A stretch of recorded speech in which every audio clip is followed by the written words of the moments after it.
Hi guys, this is Aditya. आप सभी का स्वागत है आज के इस वीडियो में। आज हम कॉजेटिव वर्ब्स पार्ट 2 में कुछ इंपॉर्टेंट पॉइंट्स को डिस्कस करने वाले हैं। इससे आपकी कॉजेटिव वर्ब्स पे पकड़ थोड़ा और मजबूत हो जाएगी। मैं ये मान लेता हूं कि आपने पिछले वीडियो लेक्चर को, पॉजिटिव वर्ब्स के पिछले वीडियो लेक्चर को आपने बड़े ध्यान से देखा है, पूरा देखा है, और आप ये जानते हैं कि दो तरह के स्ट्रक्चर होते हैं। पहले होते हैं एक्टिव कॉजेटिव, जिनमें सब्जेक्ट किसी व्यक्ति को कोई काम करने देता है या फिर किसी व्यक्ति को किसी काम को करने के लिए फोर्स करता है, यानी जोर देता है, या फिर किसी व्यक्ति को कोई काम करने के लिए असाइन करता है, यानी कि जिम्मेदारी देता है, या फिर किसी व्यक्ति को कोई काम करने के लिए कन्विंस करता है, यानी कि मनाता है, या फिर किसी व्यक्ति को कोई काम करने की हेल्प करता है। ठीक है ना, ये मैंने पिछले वीडियो लेक्चर में डिस्कस किया था आपके साथ में। और पैसिव पॉजिटिव में सब्जेक्ट जिस व्यक्ति से किसी काम को करवाता है उस व्यक्ति के बारे में अधिकतर केसेस में बताया ही नहीं गया होता, या बताने की नीड ही नहीं होती, और अगर बताया गया भी होता है तो सेंटेंस स्ट्रक्चर के लास्ट में बताया गया होता है बाय के साथ में। और जो भी काम करवाया जाता है उसकी थर्ड फॉर्म का यूज किया जाता है। और यहां पर आप गेट या हैव दोनों में से किसी का भी यूज कर देते हैं, कोई फर्क नहीं पड़ता, सेंटेंस का मीनिंग, सेंस बिल्कुल सेम रहता है। तो पहली बात तो ये कि मैं ये मान लेता हूं कि आपने उस वीडियो लेक्चर को देखा है, दोनों स्ट्रक्चर्स को आप अच्छे से समझ चुके हो। और उसके बाद मैंने आपसे क्या बोला था वीडियो के एंड में कि आप मेरी वेबसाइट पे जाइए spokenenglish.guru पे, वहां पर पॉजिटिव वर्ब्स के आर्टिकल पे क्लिक करिए, और उस आर्टिकल को जब आप पढ़ेंगे उसमें आपको प्रैक्टिस के लिए बहुत सारे सेंटेंसेस मिलेंगे। तो मैं ये उम्मीद कर लेता हूं कि आपने वीडियो भी देख ली, आपने प्रैक्टिस सेंटेंसेस को भी सॉल्व कर लिया। फिर भी आपके मन में कुछ डाउट्स हैं, उन डाउट्स को हम क्लियर करते हैं, थोड़ा क्लैरिटी को और ज्यादा बढ़ाते हैं।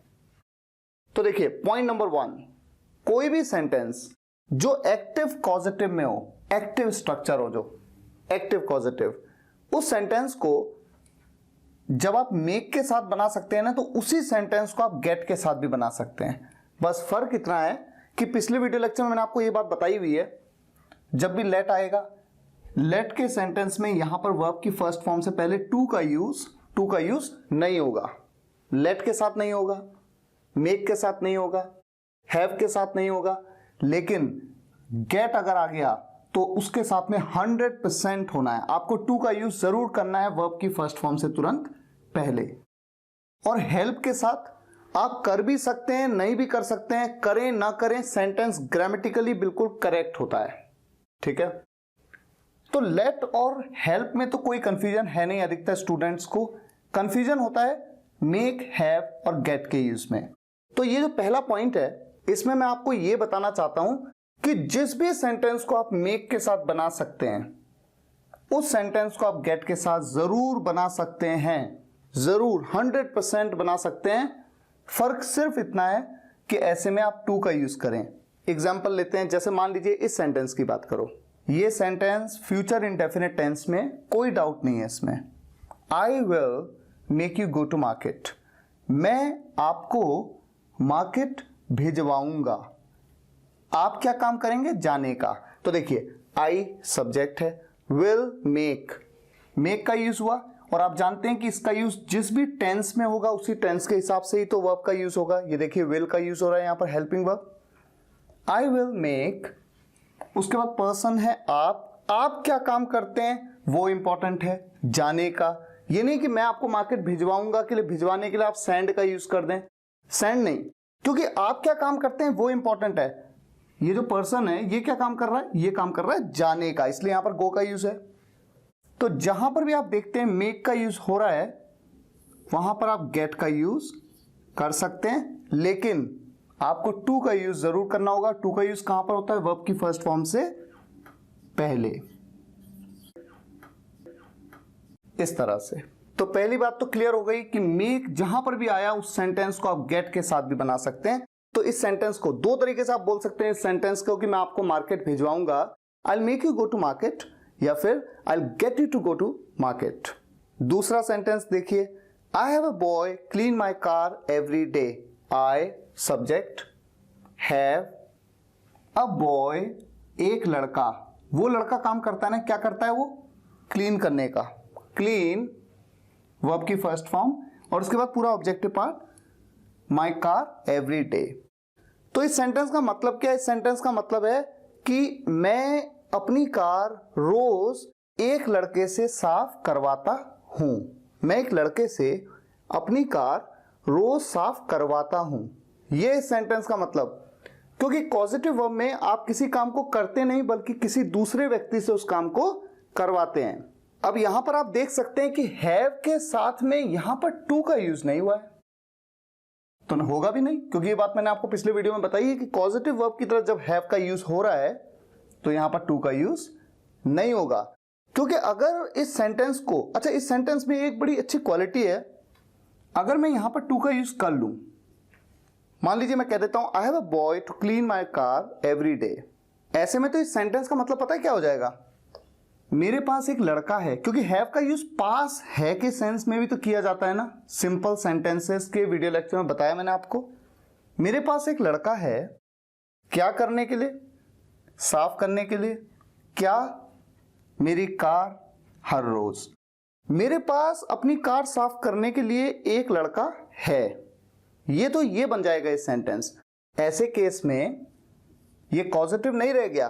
पॉजिटिव तो तब है ना कि आप किसी पर्सन से किसी काम को करवाते हो, बताया गया है सेंटेंस में, और चूंकि प्रेजेंट में है इसलिए इस सेंटेंस का मतलब बन रहा है कि मैं अपनी कार रोज एक लड़के से साफ करवाता हूं। ठीक है, एक तो ये बात हो गई। और दूसरी बात यह है कि जहां जहां पर हैव का यूज होता है सेंटेंस में, वहां वहां पर आप गेट का भी यूज कर सकते हैं। ठीक उसी तरह से जैसे यहां पर आपने किया था, आपको टू का यूज करना जरूरी है। यहां पर आप गेट का यूज कर सकते हैं। I get a boy to clean my car every day. तो मीनिंग दोनों सेंटेंसेस का बिल्कुल सेम है, कोई फर्क नहीं है। सोचिए कि यहां पर आई की जगह पर अगर ही होता, वो करवाता है, तो ऐसे में क्या होता? सिंपल, यहां पर एस लग जाता। प्रेजेंट में यही तो होता है ना। और अगर हम सेंटेंस को गेट के साथ नहीं बल्कि हैव के साथ बनाना चाहते तो ऐसे में क्या होता? ही के साथ क्या यूज करते हैं आप? Has. He has a boy clean his car, यहां पर माई की जगह हिज होता। ठीक है, simple. He has a boy clean his car every day, या फिर he gets a boy to clean his car every day. वो हर रोज एक लड़के से अपनी कार साफ करवाता है। बस सिंपल। तो ये तो है पॉइंट नंबर 1। इससे आपका थोड़ा कंफ्यूजन दूर हुआ होगा मेक और हैव को लेकर के। आपके मन में बहुत सारे सवाल थे, कई स्टूडेंट्स ने कमेंट्स में पूछे। अब हम और आगे मूव करते हैं। पॉइंट नंबर 2, जिस तरह से गिव का मतलब होता है देना, उसी तरह से गेट का यूज सेंटेंस में किया जाता है दिलाना या दिलवाना के सेंस में। अच्छा, देना और दिलाना या दिलवाना में फर्क है। आप किसी बैंक में जाते हैं, आपको प्यास लगती है, आप मैनेजर के साथ बैठे हैं, तो आप मैनेजर से ये थोड़ी कहेंगे please give me a glass of water, give me a glass of water. Manager आपके लिए थोड़ी ना जाके पानी लेके आएगा, वो तो पियोन से बोलेगा कि आप जाओ पानी ले आओ। तो आप मैनेजर से ये नहीं कहना चाहते हैं please give me a glass of water, आप ये कहना चाहते हैं please get me a glass of water, यानी किसी दूसरे व्यक्ति के माध्यम से पानी दिलवाया जाए।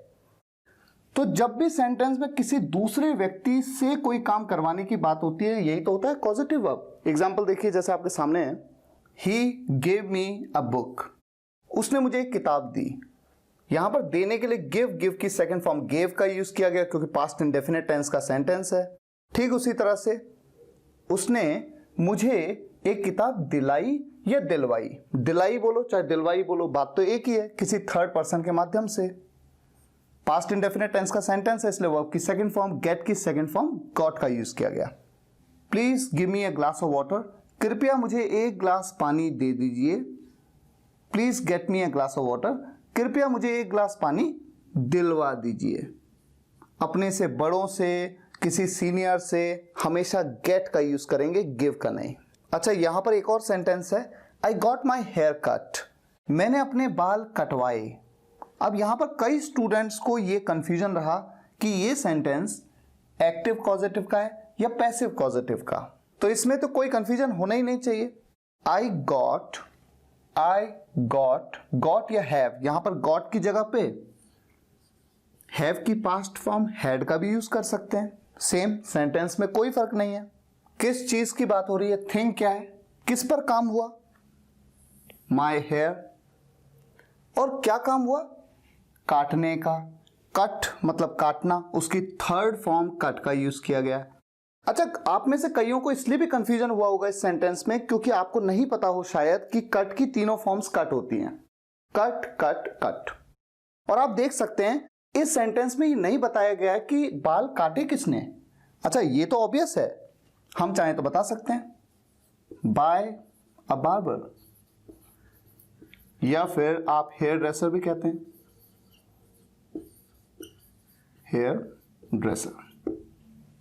तो ये बताना जरूरी नहीं था इसलिए नहीं बताया, आप बताना चाहते हैं तो बता भी सकते हैं, इसीलिए तो ब्रैकेट में है, ये ऑप्शनल है, बताना है तो बता दीजिए। I got my hair cut by barber या फिर I had my hair cut by a barber. तो ये कंफ्यूजन भी था। अब हम और आगे बढ़ते हैं। आपके सामने दो सेंटेंस हैं, ध्यान से दोनों सेंटेंस को देखिए। पहला सेंटेंस, तुम अर्जुन को उससे डांट नहीं खिलवा सकते, और दूसरा सेंटेंस, तुम अर्जुन से उसको डांट नहीं खिलवा सकते। फर्क है या नहीं, आपको दिख रहा है ना फर्क क्या है। तुम अर्जुन को उससे डांट नहीं खिलवा सकते, यानी कि डांटने का काम वो करेगा और किसे डांटेगा, अर्जुन को। इस सेंटेंस में तुम अर्जुन से उसको डांट नहीं खिलवा सकते, यहां पर उसको डांटना है और किसने डांटना है, अर्जुन ने। तो इन दोनों सेंटेंसेस में बारीक सा फर्क है और इसीलिए दोनों को बनाने का तरीका भी अलग होगा। तो चलिए बनाते हैं इस सेंटेंस को। देखिए, यू तुम सब्जेक्ट, ठीक है, सकते नेगेटिव सेंटेंस है, यू कैन नॉट या कांट, यू कांट, मेक या गेट, किसी एक का यूज कर लेते हैं, पहले मेक का यूज कर लेते हैं, यू कांट मेक। अच्छा, कौन करेगा काम को, डांटने का काम कौन करेगा, अर्जुन को उससे डांट नहीं खिलवा सकते, तो वो कोई लड़का है, यू कांट मेक हिम, और वो क्या काम करेगा, ये जो पर्सन है ये क्या काम करेगा, डांटने का। डांटने को क्या कहते हैं, scold. You can't make him scold, किसे डांटना है, अर्जुन को, तो ऑब्जेक्ट क्या होगा, अर्जुन। इस तरह से बनाया सेंटेंस को। और जरा इस सेंटेंस को बनाते हैं, तुम अर्जुन से उसको डांट नहीं खिलवा सकते। देखिए, फर्क को समझने की कोशिश करिए, वैसे तो प्रैक्टिस करते करते क्लियर होती हैं चीजें। यू कांट मेक, अब उस व्यक्ति के बारे में बताना है जो उस काम को करेगा, काम है डांटने का। तुम अर्जुन से उसको डांट नहीं खिलवा सकते, यानी डांटने का काम अर्जुन का है। You can't make Arjun. अब वर्ब की फर्स्ट फॉर्म स्कोल्ड, अच्छा किसे, उसे। तो अब ऑब्जेक्टिव पार्ट में कौन आया, वो। तो देखिए कितना फर्क आ गया ना, you can't make him scold Arjun, और यहां पर you can't make Arjun scold him. और जैसा मैंने आपको बताया, मेक जहां जहां पे आएगा वहां पर आप गेट का यूज कर सकते हैं। फर्क सिर्फ इतना है कि गेट का यूज अगर आप करेंगे तो जो भी वर्ब वो पर्सन करता है उससे पहले आप टू का यूज करेंगे। You can't get him to scold Arjun, और यहां पर भी ठीक उसी तरह से, you can't get Arjun to scold him.